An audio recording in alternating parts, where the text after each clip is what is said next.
Hello everyone, good morning to all of you. Welcome to logic Pathshala. आज के इस video में हम कवर करेंगे 23 मई 2023 के इंपॉर्टेंट करंट अफेयर्स के क्वेश्चंस। फ्रेंड्स, इस वीडियो का पीडीएफ आप लोग हमारे टेलीग्राम ग्रुप से ले सकते हैं, जिसका लिंक आपको डिस्क्रिप्शन में दिया गया है। आप लोग डायरेक्टली भी टेलीग्राम पर सर्च कर सकते हैं लॉजिक पाठशाला 16। फ्रेंड्स, हम डेली करंट अफेयर्स के साथ साथ आपको लास्ट में स्टैटिक जीके के क्वेश्चंस को भी कवर कराते हैं, ताकि हम साथ साथ में ना स्टैटिक जीके के जो इंपॉर्टेंट क्वेश्चंस हैं वो भी कवर करते चलेंगे। तो ओवरऑल आपका कंप्लीट यहाँ से अच्छा खासा जीके तैयार हो जाएगा। सो चलिए स्टार्ट करते हैं आज के इस इम्पॉर्टेंट सेशन को एक मोटिवेशन कोट से। Trust your self, you can do this. अपने ऊपर विश्वास करें। अगर आप लाइफ में कुछ भी अचीव करना चाहते हैं ना, सबसे पहला काम यही होता है कि आपको खुद पर विश्वास करना है कि आप उस काम को कर सकते हैं। अगर आप खुद पे ही कॉन्फिडेंस नहीं होंगे, खुद पे ही आप विश्वास नहीं करेंगे, तो अगर आप उसे शुरू भी कर देना तो आपका जो रास्ता है ना वो बीच में डगमगा जाएगा। लेकिन अगर आपका एक डिटर्मिनेशन है, आपका एक दृढ़ निश्चय है, आपका एक विश्वास है कि कुछ भी प्रॉब्लम्स है आप इसे कंप्लीट ही करेंगे, तो आप उस काम को ज़रूर पूरा कर पाएंगे। सो चलिए इंपॉर्टेंट क्वेश्चन से शुरू करते हैं। पहला क्वेश्चन है, which edition of the Indo Indonesia bilateral exercise Samudra Shakti 23 concluded in the South China Sea. तो अभी साउथ चाइना सी में इंडिया और इंडोनेशिया के बीच जो समुद्र शक्ति अभ्यास हुआ है, इसका कौन सा एडिशन जो है यहाँ पे आयोजित किया गया। तो फ्रेंड्स, एडिशन की बात करते हैं। सो ये हुआ था फ्रेंड्स इसका चौथा एडिशन। याद है क्या, क्वेश्चन दो तीन तरीके से बन सकता है कि किस किस के बीच एक्सरसाइज हुई, ये एक्सरसाइज कहाँ पे हुई। तो इसे कंक्लूड कराया गया था कहाँ पे, साउथ चाइना सी में। इसमें देखिए इंडिया की तरफ से जो INS कवारत्ती है और साथ ही में इंटीग्रल चेतक हेलीकॉप्टर और इंडियन नेवी का डॉनियर मैरीटाइम पेट्रोल एयरक्राफ्ट, ये सभी पार्टिसिपेट किए थे इस एक्सरसाइज में। समुद्र शक्ति जो अभ्यास है इसकी शुरुआत कब हुई थी, या पहला एडिशन इसका हुआ था 2018 में। अब इसी के साथ बात करते हैं कुछ और इम्पॉर्टेंट एक्सरसाइज की। तो देखिए, जो पहला मैरीटाइम एक्सरसाइज हुआ इंडिया और एशियान के बीच, ये हुआ चांगी नेवल बेस और साउथ चाइना सी में। अजय वॉरियर अभ्यास का हुआ 7th एडिशन इंडिया यूके के बीच एक्सरसाइज हुई। ये एक्सरसाइज हुई सेलिसबरी प्लेन्स यूके में। लॉक्ड शील्ड जो अभ्यास है इसे ऑर्गेनाइज किया नाटो ने और ये एस्टोनिया में हुआ। एक्स कवच जो एक्सरसाइज है ये किस किस के बीच हुई, आर्मी, नेवी, एयरफोर्स और कोस्ट गार्ड के बीच में। अंडमान निकोबार कमांड ने इसे होस्ट किया था। सो ये भी रिसेंट के सभी एक्सरसाइजेज हैं जो कि इम्पॉर्टेंट है हमारे लिए एग्जाम पॉइंट ऑफ व्यू से। अगला क्वेश्चन देखिए, prime minister Narendra Modi ji has recently unveiled a bust of Mahatma Gandhi ji in which country. किस देश में महात्मा गांधी जी ने प्रधानमंत्री नरेंद्र मोदी जी ने महात्मा गांधी जी की एक प्रतिमा का अनावरण किया है। तो इस प्रतिमा का अनावरण कहाँ पे किया गया है, जापान में। और जापान में भी कहाँ पे, तो जापान के शहर हिरोशिमा में इस प्रतिमा का उद्घाटन किया गया है। ये जो गांधी जी की देखिए बस्ट, यानी ये जो गांधी जी की प्रतिमा है, इस लोकेशन को चूज़ किया गया है as a mark of solidarity for peace and non violence. तो इस जो ये प्लेस है इसको शांति और अहिंसा के लिए एकजुटता के प्रतीक के रूप में जो है उस लोकेशन को चुना गया है। अच्छा, हिरोशिमा से आपको याद आएगा कि US ने पहला जो न्यूक्लियर अटैक किया था जापान पे, वो हिरोशिमा शहर पे किया था।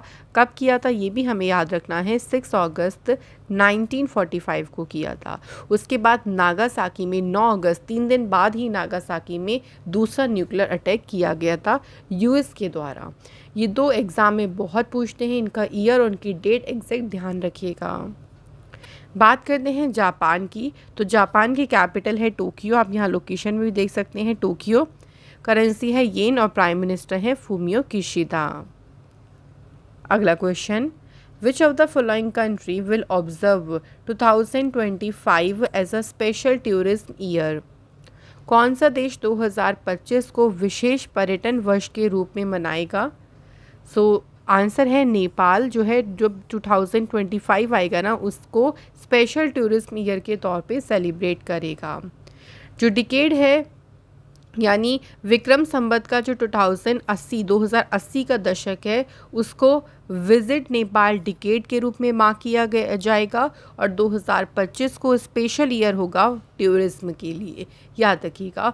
और ये किसने डिसाइड किया है, नेपाल ने। नेपाल की बात करते हैं तो कैपिटल है नेपाल की काठमांडू, करेंसी है नेपालीज रूपी, प्रेसिडेंट है रामचंद्र पौडेल और प्राइम मिनिस्टर हैं पुष्प कमल दहल। नेपाल में जो सबसे ऊंची चोटी है माउंट एवरेस्ट, उसे क्या बोला जाता है? उसे कहते हैं फ्रेंड्स सागर माता। Next question, India will host the Quad leader summit in which year? Bharat जो है वो किस ईयर क्वेड लीडर समिट की मेजबानी करेगा? तो इंडिया जो है 2024 में इस समिट को होस्ट करेगा। जो क्वेड ग्रुप है यानी क्वेडिलेटर सिक्योरिटी डायलॉग, इसे कॉमनली शॉर्ट में क्वेड बोल देते हैं, ये एक स्ट्रेटजिक सिक्योरिटी डायलॉग है। इसमें 4 कंट्रीज़ हैं, ऑस्ट्रेलिया, इंडिया, जापान और यूएस।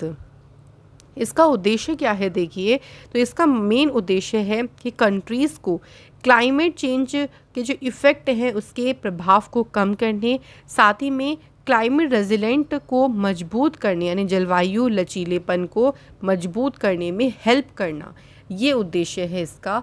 और ये समिट होने वाला है कब? 2024 में। अगला क्वेश्चन है, Who has laid the foundation stone for the permanent campus of the National Academy of Coastal Policing at Okha in Gujarat's Devbhoomi Dwarka district? Gujarat के देवभूमि द्वारका जिले के ओखा में नेशनल अकेडमी ऑफ कोस्टल जो पुलिसिंग है इसका जो परमानेंट कैंपस है उसकी आधारशिला किसने रखी? तो राइट आंसर है अमित शाह जी ने इसकी आधारशिला रखी है। इनके पास में होम मिनिस्ट्री है, साथ ही ये मिनिस्ट्री ऑफ कोऑपरेशन के भी मिनिस्टर हैं, यानी सहकारिता मंत्रालय भी इन्हीं के पास है। ये जो अकेडमी है, जो नेशनल अकेडमी ओपन की जाएगी, इसका मेन उद्देश्य होगा कि जो पुलिस पर्सनल हैं, जो कोस्टल पुलिस पर्सनल हैं यानी तटीय पुलिसकर्मी हैं, उनके स्किल और कैपेबिलिटीज़ को एनहेंस करना, बढ़ाना, उनकी और भी क्षमताओं को बढ़ाना इसका उद्देश्य है। अमित शाह जी से बात करते हैं तो देखिए इनसे रिलेटेड कुछ इंपॉर्टेंट न्यूज़ मैं आपको रिवाइज करा देती हूँ। इन्होंने अभी अरुणाचल प्रदेश में वाइब्रेंट विलेजेस प्रोग्राम को लॉन्च किया था। अमित शाह जी ने गुजरात में लॉर्ड हनुमान जी की 54 फीट टॉल स्टैचू को अनवील किया था। इसके अलावा अमित शाह जी ने एड्रेस किया था कोल जनजाति महाकुंभ को सतना मध्य प्रदेश में। नेक्स्ट ध्यान रखेंगे झारखंड में जो नैनो यूरिया प्लांट है इसकी आधारशिला भी अमित शाह जी ने रखी। इन्होंने मेगा डेयरी जो है इसका इनॉग्रेशन किया। कहाँ पे? मंड्या जगह है कर्नाटका में। अमित शाह जी ने प्रहरी एप्लीकेशन को लॉन्च किया बॉर्डर सिक्योरिटी फोर्स के लिए। और MBBS कोर्स बुक्स का जो पहला हिंदी वर्जन है उसे भी अमित शाह ने लॉन्च किया था। और कहाँ पे लॉन्च किया गया था? भोपाल में। सो ये कुछ इंपॉर्टेंट न्यूज़ हैं जो कि इनसे रिलेटेड हमें याद रखनी है। अगला क्वेश्चन है, the first inter ministerial committee meeting for world food India 2023 has been organized in which city? पहली जो इंटर मिनिस्ट्रियल कमेटी की जो मीटिंग है ये कहाँ पे ऑर्गेनाइज़ की गई? तो नई दिल्ली में जो है इसका आयोजन किया गया। इस कमेटी को अध्यक्ष किसने किया? तो इसको चेयर किया श्रीमती अनीता प्रवीण ने, जो कि फूड प्रोसेसिंग इंडस्ट्री की सेक्रेटरी हैं। इस मीटिंग का उद्देश्य क्या था? तो इसमें डिस्कस किया गया the preparation and participation of ministries department organisations for the upcoming event. तो जो भी अपकमिंग इवेंट्स हैं उनके लिए जो मिनिस्ट्रीज़ हैं, जो डिपार्टमेंट है, जो भी संगठन है, उनका तैयारी करना, उनकी जो पार्टिसिपेशन है उस पर चर्चा करना था इस बैठक का उद्देश्य। अगला क्वेश्चन देखिए, which IIT has sign a letter of intent with Israel to build an India Israel centre of water technology in water resources management and water technology. So भी भारत के IIT मतलब बताना है कौन सी IIT ने इज़राइल के साथ में एक लेटर ऑफ इंटेंट को साइन किया है? तो IIT मद्रास ने जो है ये साइन किया है इज़राइल के साथ मिलके। ये जो सेंटर है इसका उद्देश्य है ह्यूमन कैपेसिटी बिल्ड करना to ensure the implementation of best technologies of Israel. तो इंडियन रिक्वायरमेंट के लिए जो इज़राइल की बेस्ट टेक्नोलॉजी है उसकी इम्प्लीमेंटेशन को इंश्योर करना, और साथ ही में ये इंश्योर करना कि कंट्री में जो वाटर सिक्योरिटी है वाटर सिक्योरिटी के लिए भी इसको पायलट प्रोजेक्ट के तौर पे जो भी टेक्नोलॉजीज़ होंगी वो जो है वो यहाँ पे सुनिश्चित की जा सके, उनको यूज़ कर सके, एक तरीके से इजराइल की टेक्नोलॉजीज़ को यूज़ कर सके, यही मेन उद्देश्य है इसका। रिसेंट के कुछ और एमओयूज़ की बात करते हैं। देखिए इससे हमारा रिवीजन हो जाएगा। इंडिया ने अभी इजराइल के साथ में इंडस्ट्रियल R&D कोऑपरेशन के लिए भी एमओयू साइन किया था। इंडिया ने साइन किया था एयर सर्विस एग्रीमेंट किस कंट्री के साथ में, गुयाना के साथ मिलके, ताकि दोनों नेशंस के बीच में ट्रैवल और ईजियर हो सके। इंडिया ने साइन किया था MOC स्वीडन के साथ में to promote research networking. India और ऑस्ट्रेलिया के बीच में साइन हुआ एक agreement audio visual co production agreement. और इंडिया ने साइन किया MOU US के साथ मिलके for semiconductor supply chain. So ये जितने भी MOUs, ये जितने भी ये जो समझौते हुए हैं, ये भी रिसेंट के हैं। नेक्स्ट क्वेश्चन देखिए, who has won the women single title of the Italian open 2023। तो जो अभी इटालियन ओपन चैम्पियनशिप हुई उसमें महिला एकल का खिताब किसने जीता? आंसर है एलिना रायबिकिना ने इसमें जीता फ्रेंड्स वुमेन सिंगल का टाइटल। ये जो है इनका इस ईयर का सेकंड टाइटल है और ओवरऑल इनके करियर का ये 5th सिंगल टाइटल है जो इन्होंने अभी जीता है। अगला question, Who has become the second Indian batter after Virat Kohli to surpass 11,000 runs in 2020 cricket? Virat Kohli के बाद अब 2020 क्रिकेट में 11,000 रन बनाने वाले दूसरे भारतीय बल्लेबाज कौन बन गए हैं? सही आंसर है फ्रेंड्स रोहित शर्मा। मुंबई इंडियंस के कैप्टन है रोहित शर्मा और 2020 में इन्होंने कंप्लीट कर लिए हैं 11,000 रन और ये विराट कोहली के बाद दूसरी इंडियन प्लेयर बनी है। अगर ओवरऑल बात करी जाए, मतलब पूरे सभी टीम्स में अगर बात करी जाए, तो ये 7th बैटर हैं जिन्होंने 11,000 रन स्कोर किए हैं। सबसे ज़्यादा जो स्कोर हैं वो सबसे ऊपर कौन है T20 क्रिकेट में, जिनके सबसे ज़्यादा रन्स हैं क्रिस गेल, लगभग 14,500 14,500 समथिंग इनके रन्स हैं। फिर सेकंड नंबर पे है शोएब मलिक, थर्ड पे है कियोरन पोलार्ड, फोर्थ नंबर पे है डेविड वार्नर, फिफ्थ पे है आरोन फिंच, 6 पे विराट कोहली हैं और 7th बैटर कौन बन गई हैं? रोहित शर्मा। सो दोनों तरीके से हमें इस क्वेश्चन को ध्यान रखना है, ओवरऑल भी कि ओवरऑल तो 7th बैटर बने हैं, लेकिन अगर खाली इंडियंस में पूछा जाएगा तो ये दूसरे इंडियन बैटर हैं। सो फ्रेंड्स यहाँ हमारे क्वेश्चंस कंप्लीट होते हैं। अब स्टैटिक जीके के क्वेश्चंस को कवर करते हैं। पहला क्वेश्चन देखिए, who was known is the iron man of India. Simple question है, आप सभी जानते होंगे आयरन मैन ऑफ इंडिया के नाम से किन्हें जाना जाता है? हिंदी में इसे क्या बोलेंगे? लौह पुरुष। So iron man of India के नाम से जाना जाता है सरदार वल्लभ भाई पटेल जी को। इनके बारे में बात करते हैं तो ये इंडिया के पहले डेप्यूटी प्राइम मिनिस्टर रहे थे, याद रखिएगा फ्रेंड्स। और आपको याद होगा सरदार वल्लभ भाई पटेल जी का जो स्टैचू है ये गुजरात स्टेट में है और जिसे क्या नाम दिया गया है? Statue of unity. तो पूछ लेते हैं कि ये स्टैचू किसका है? सरदार वल्लभ भाई पटेल जी का। इसकी हाइट की बात करें तो 182 मीटर का इसकी हाइट है और इसको डिज़ाइन किसने किया था ये भी याद रखेंगे, डिज़ाइनर हैं राम वी सुतार। सो ये हमारे छोटे छोटे इंपॉर्टेंट पॉइंट्स हैं, हमें याद रखने हैं।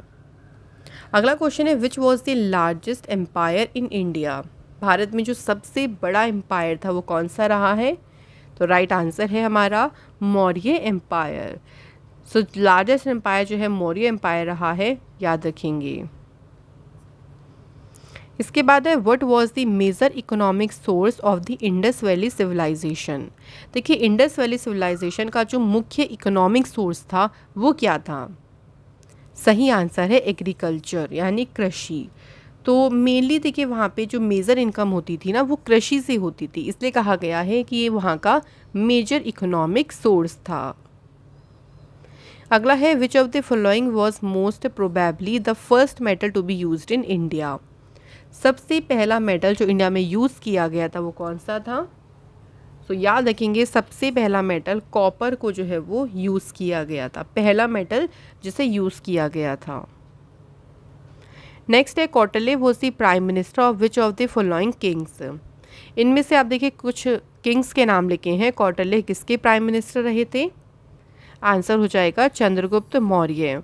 तो चंद्रगुप्त मौर्य, कौटिल्य या इनको चाणक्य के नाम से भी जानते हैं, ये प्राइम मिनिस्टर थे पहले मौर्यन एम्परर चंद्रगुप्त मौर्य के। ऑल्सो देखिए इन्होंने एक बहुत ही फेमस बुक भी लिखी थी जिसका नाम था अर्थशास्त्र, जो कि ओल्डेस्ट बुक है और ये बेस्ड है on the political condition of India. India की उस टाइम पे क्या पॉलिटिकल कंडीशन थी उसी पे बेस्ड थी अर्थशास्त्र, जो कि लिखी थी किसने, कौटिल्य या चाणक्य। इनका दोनों ही इनके नाम थे, याद रखेंगे। सो क्वेश्चंस भी कंप्लीट हो जाते हैं फ्रेंड्स। अब टाइम आता है रिवीजन का, तो हम कल के क्वेश्चंस को चलिए एक बार क्विक रिवाइज कर लेते हैं। पहला क्वेश्चन है अ 5000 ईयर ओल्ड ट्री जिसका नाम रखा है पेटागोनियन साइप्रस, इसे ऑफिशियली रिकॉग्नाइज किया कि ये वर्ल्ड का ओल्डेस्ट ट्री है और ये कौन सी कंट्री में लोकेटेड है। तो यहाँ पे देखिए ऑप्शन छिप गया है, अगर हम बात करें तो ये चिली कंट्री में लोकेटेड है। अगला है second meeting of the G20 disaster risk reduction working group, ये कौन से शहर में होगी। तो दूसरी मीटिंग जो होगी वो मुंबई शहर में होगी।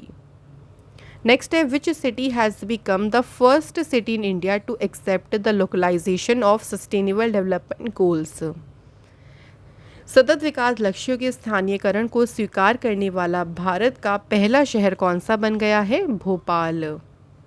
अगला question which state government has recently launched the मुख्यमंत्री सीखो कमाओ योजना स्कीम, तो जो भी देखिए बेरोजगार युवा हैं उनके लिए मुख्यमंत्री सीखो कमाओ योजना जो स्कीम है, इस स्कीम को शुरू किया है किसने, मध्य प्रदेश सरकार ने। अगला है प्राइम मिनिस्टर नरेंद्र मोदी जी ने किस राज्य में 8000 करोड़ रुपए से अधिक के बहुत सारे जो सेवरल रेलवे प्रोजेक्ट्स हैं इनकी आधारशिला रखी।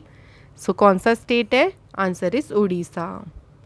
Which state chief minister has inaugurated one of India's longest sky walk bridges, तो भारत में जितने भी स्काई वॉक ब्रिजेस हैं उनमें से एक का उद्घाटन अभी किस राज्य में किया गया। तो फ्रेंड्स इसका उद्घाटन जो है किया गया है तमिलनाडु में। नेक्स्ट है who has taken oath as a new chief minister of Karnataka, Karnataka के अभी नए मुख्यमंत्री के रूप में शपथ किसने ली। तो नए चीफ मिनिस्टर बने हैं सिद्धारमैया। और फ्रेंड्स DK शिव कुमार जो है कर्नाटका के डेप्यूटी चीफ मिनिस्टर जो है वो ये बनी है, तो दोनों ध्यान रखेंगे। अगला question who is the author of the book जिसका टाइटल है the golden years the many joys of living a good long life, ये बुक किसने लिखी, तो रस्किन बॉन्ड ने ये बुक लिखी है। नेक्स्ट है who has won a gold medal in the women's 100 metre hurdles at the federation cup athletics event, जो कि कहाँ पे हुआ, बिरसा मुंडा स्टेडियम रांची में। तो वुमेंस की 100 मीटर जो बाधा दौड़ है इसमें स्वर्ण पदक किसने जीता, answer is Jyoti Yarraji. So questions यहाँ पे हमारे कंप्लीट होते हैं। कल आप लोगों से हमने 2 क्वेश्चन पूछा था कि हाईएस्ट गैलेंट्री अवार्ड कौन सा है, तो वो है फ्रेंड्स परमवीर चक्र। और सबसे पहले जो रेसिपिएंट थे परमवीर चक्र के वो कौन थे, major Somnath Sharma. Second question था पहले एशियन जिन्होंने नोबेल प्राइज़ जीता लिटरेचर में, उनका नाम है रविंद्रनाथ टैगोर। और इन्होंने जो है वो कौन सा अवार्ड जीता, लिटरेचर में Nobel prize. So thank you so much friends, आप सभी के बिल्कुल सही आंसर थे। आज के हमारे कमेंट है Backstreet Kanha and Nandika Sharma. So both of you thank you so much. अब बात करते हैं आज के क्वेश्चंस की जिनके आंसर आप हमें कमेंट बॉक्स में ज़रूर बताइएगा। इजी क्वेश्चन है, आप लोग इनको अच्छे से कवर भी कर पाएंगे। देखिए तो पहला क्वेश्चन है when is the world population day observed, Hindi में बोलेंगे विश्व जनसंख्या दिवस कब मनाया जाता है। दूसरा क्वेश्चन है which day is observed as world no smoking day, तो नो स्मोकिंग डे जो है ये कब सेलिब्रेट किया जाता है। इन दोनों क्वेश्चंस के आंसर आप हमें जल्दी से कमेंट बॉक्स में ज़रूर बताएं। इसी के साथ फ्रेंड्स आज की क्लास यहाँ पे हमारी कंप्लीट होती है। ये क्लास आपको अच्छी लगी हो तो फ्रेंड्स वीडियो को लाइक ज़रूर करें, शेयर करें और चैनल पे नए हो तो चैनल को सब्सक्राइब करें। Thank you so much for watching this video.